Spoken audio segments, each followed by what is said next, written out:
Good afternoon. Struggling with daylight, there's too much of it, and air, there's too much of it. So if it's noisy and the light's weird, just ignore it. This is an important video. Right then, after much hype on Instagram and Twitter, it's time to address the trans debate.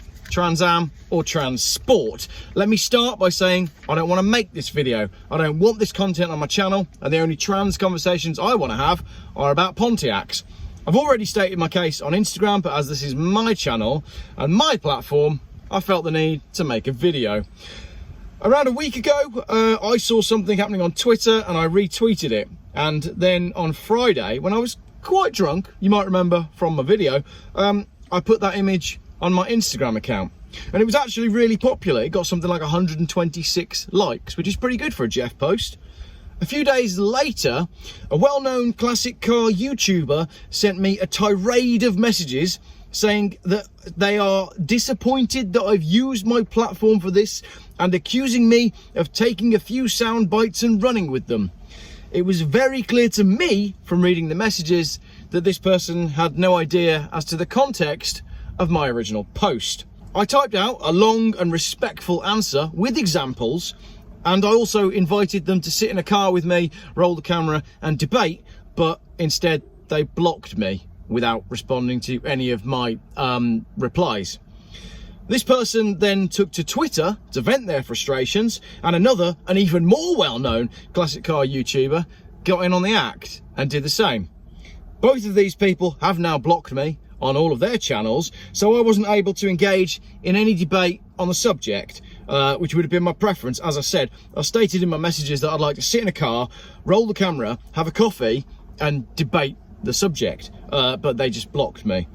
Let me also clarify here that I respect both of these creators. I know from experience how much it takes to become an YouTuber, and both of them have done a great job of it over the years, and they've both done fantastically. I've got no beef with either of them as humans at all. I'm not interested in all of that stuff, not bothered. This is just about respect and conversations.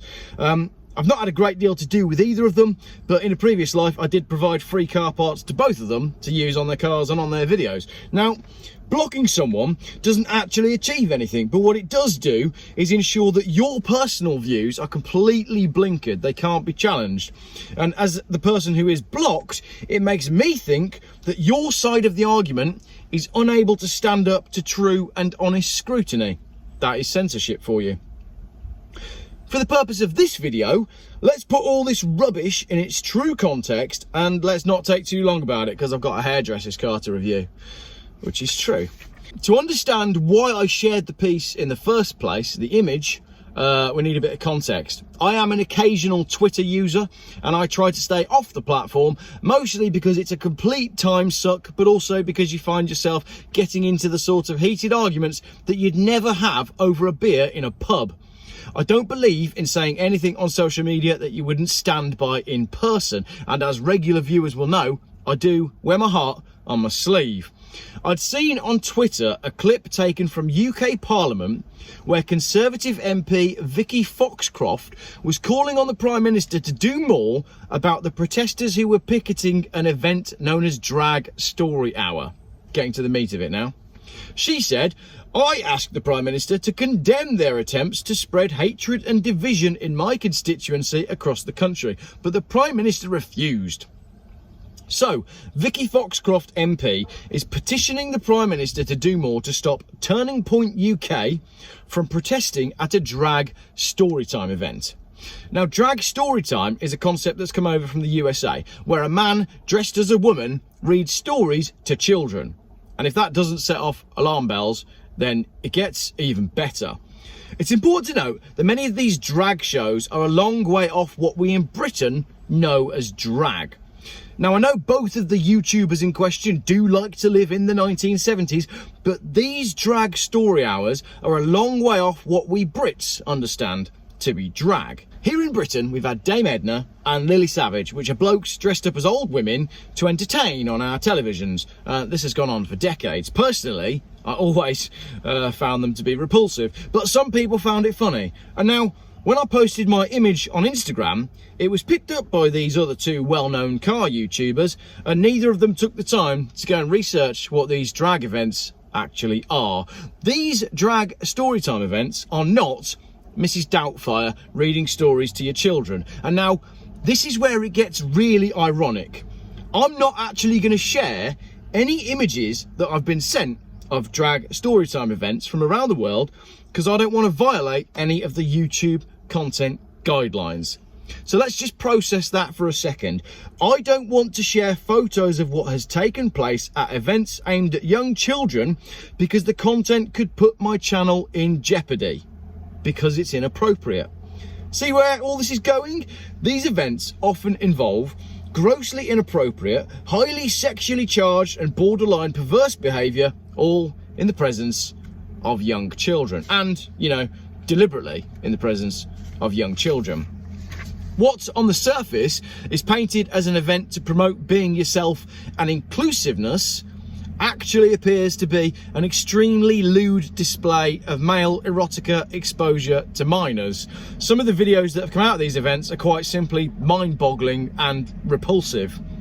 And as I've said, I'm not showing them to you, but it doesn't take much research to find them. The protesters in question that the MP was talking about were picketing the event that they saw as not only deeply offensive, but extremely disturbing. So there's a number of different sides to this bizarrely shaped coin. Firstly, how have we got to a stage where this is okay? Secondly, why is a member of Parliament calling on the Prime Minister to defend the right of twisted men to parade in front of young children in an erotic and sexual way? Thirdly, how have we reached a stage in society where we have to explain to the people in power that this whole concept is wildly inappropriate? Fourthly, why are two well-known car YouTubers who are not known for being controversial sticking their foot in my neck of the woods without first doing their research? My channel is more than just cars. It always has been. My social feeds have always, from the very start, been about more than just four wheels. And anyone who followed me during all that rubbish around 2020 and 2021 will know this. But these two YouTubers, their content is more car focused, and after blocking me, they both posted on their Twitter accounts about these drag events, defending the drag scene, and I guess in their minds, defending all the LGTB, whatever, gay rights, fluffy bunnies, and all of that nice stuff. What neither of them actually did is any research, which was evident when both of their channels experienced quite a kickback from people who have done the research. And if I was a marketing man, I'd have honestly called their tweets a PR disaster. But honestly, I don't care. If they'd engaged with me and opened a debate, I could have saved them from the embarrassment, because I would have advised them, just don't touch it. Don't touch it. I don't want to touch it, and my channel's more controversial. On the other hand, I can't remember a day where I gained so many new followers on Instagram. So I was pleased to see that I'm not alone in the kickback against Trans Story Hour, because to me it seems so blatantly obvious that something is very wrong with society, and that's what caught my eye. The post I shared showed an invitation to a family-friendly drag show with a sign pointing this way to the children, which was actually the entrance to an industrial wood chipper.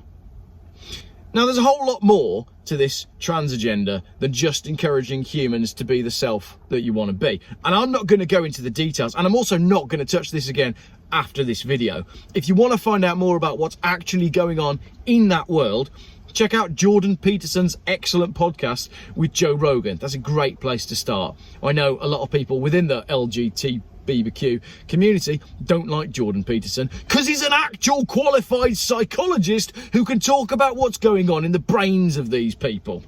We have a situation where they're pushing for kids to be able to undergo surgery to change their gender without their parents knowing, and before they're legally allowed to vote. And this is what's being encouraged, much like what's going on with the ULEZ and the war on motorists being a slippery slope to something much darker. These crimes against our children are pushing in a similar direction. It might not look too bad on the surface. Oh, it's Dame Edna or Lily Savage reading a nice story to children. It's really not, and where it goes next is not where we want to be. Notwithstanding the fact that this whole charade involves exposing young children to something that they have no business in knowing or seeing at such a young age. So, as I said on my Instagram post, let me finally clarify my position. I don't give a crap if someone wants to dress like a woman. If Keith wants to be Sheila, or Sheila wants to be Keith, whatever. Let him get on with it. Not bothered. Go and live in peace. But I don't want to know about it. I don't want it pushed on me. And I absolutely don't want it pushed on children. And you know what? That is all there is to it.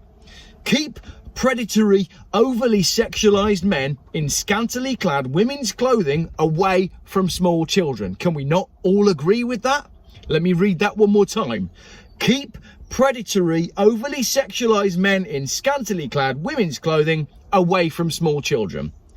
The only trans I'm interested in is a Trans Am or a trans sport. I've got nothing more to say on it. However, there is a lot more going on with this subject, and if you're interested, you can find it. It's dark and it goes deep, and none of it is right. But that's all from me. I can rest easy because I will always use my channel to stand up for what I think is right. And as a dad, the whole thing felt like a gigantic slap in the face. You've got to be on the right side of morals, and you've got to do your research. So Steph, Ian, I'll send my love, genuinely. I'm happy to chat, but you're both gonna have to unblock me first. So yeah, that's it. I don't want to be talking about this rubbish on the channel, but I also don't want it pushed in my face. And I think you can all agree with me that the LGBTQIA everything trans agenda is now, do you know, like when you go to a supermarket and there's the disabled parking, and you pull in and you think, there's not that, like, as a percentage of society, there's not that many disabled people. How can there be that many disabled spaces? And it's getting to be a bit like that. And I can only understand things, Chinook, in the context of cars. Imagine if you went to a classic car show and the Nissan Juke Promotion Society were there. But the Nissan Juke Promotion Society had also infiltrated the organisers of the show. Nobody at the show wants to see a Nissan Juke. It's not a part of the classic car scene. However, they've got a 12-car stand and they're encouraging people to sign up to petitions to promote the Nissan Juke. And you're all walking around the car show going, hang on a minute. There's not normally any Nissan Jukes at this show. I'm not bothered about Nissan Jukes. I don't care. They can exist. That's fine. Some people like Nissan Jukes. That's okay. Go buy a Nissan Juke, but I don't want to know anything about it. I'm not going to attack you for driving or owning a Nissan Juke and attending the classic car show. Do what you want to do. Be what you want to be. But all the Nissan Juke people are saying, we want exactly the same rights for Nissan Jukes to attend classic car shows. And you're going, hang on a minute.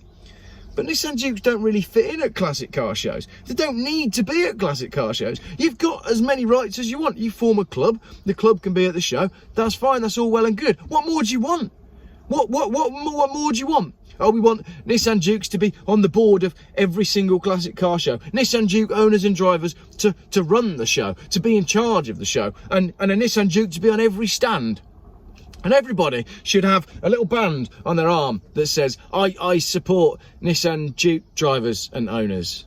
And when you put it in that context, it's nuts. It's about something much bigger than Mrs. Doubtfire, basically. And for the final time, no more. Seriously, no more, right? That's absolutely it. I don't want any of this crap on my channel, so it won't be on again. Shall we do a big wheel spin and go up the road in a hail of stones and rubber like a man? Can't say that. In a girl's car? Can't say that either. Oh, traction control. Can I turn that off? Surely I can turn the traction control off and do a big spinny wheel thing. I could turn my airbag off, but I don't think I can turn my traction control. Oh, I can! Haha! Let's go back and do that again. It's called Active Stability Restraint. ASR. Active Stability something. Right. Let's go back to where we were. Down there on the river. Is it about there? Yeah, it's about there. Right, you ready? Where's the button? ASR off. Didn't do anything. Hold it down. Doesn't do anything. Oh, it's off. Right. Sorry about that. Are you ready for my big skid? Oh, there's a gentleman down there. I can't go all the way up the road because that would be very rude.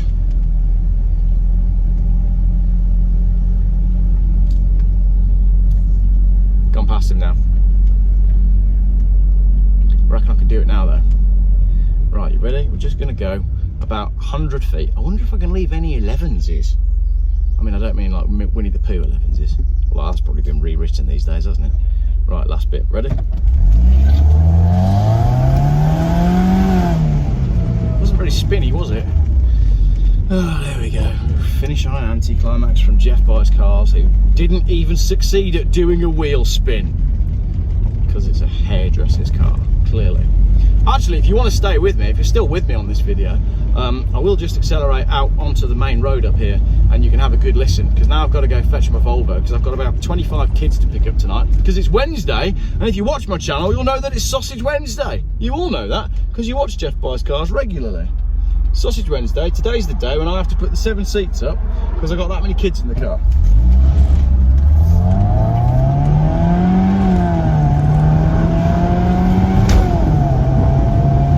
Thanks for watching!